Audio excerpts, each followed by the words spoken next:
लखन बाण मार मेघनाथ के बनवा में ध्वज गिराय अंगनवा में। लखन बाण मार मेघनाथ के बनवा में ध्वज गिराय अंगनवा में ना।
ध्वज गिराय अंगनवा में ना।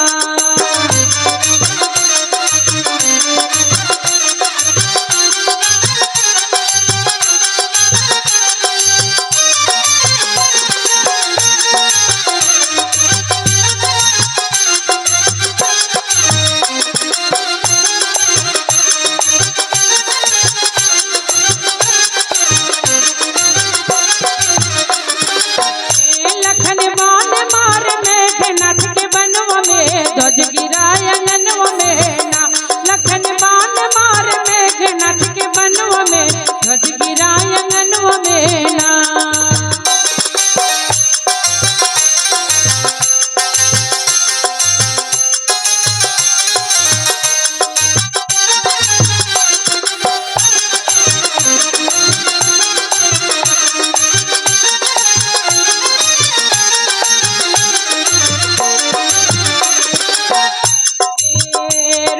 मेघनाथ के पत्नी अपने मन में पछताई, रोवे मेघनाथ के पत्नी अपने मन में पछताई, अपने मन में पछताई, अपने मन में पछताई, अपने मन में पछताई, अपने मन में पछताई। हो काली खाप हमर हो, काली खाप हमर सजना के करमवा में ध्वज गिराय अंगनवा में ना। काली खाप हमर सजना के करमवा में ध्वज गिराय अंगनवा में ना।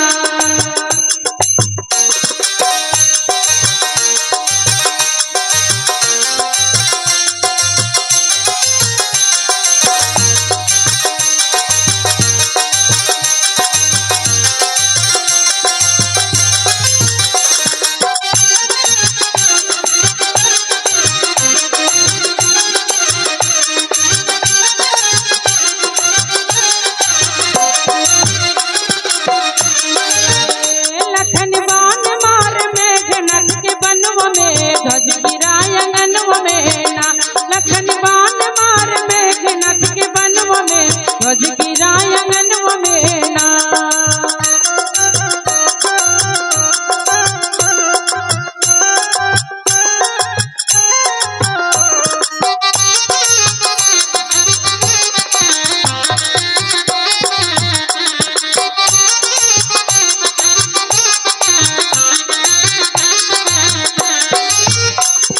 मेघनाथ के बहिनी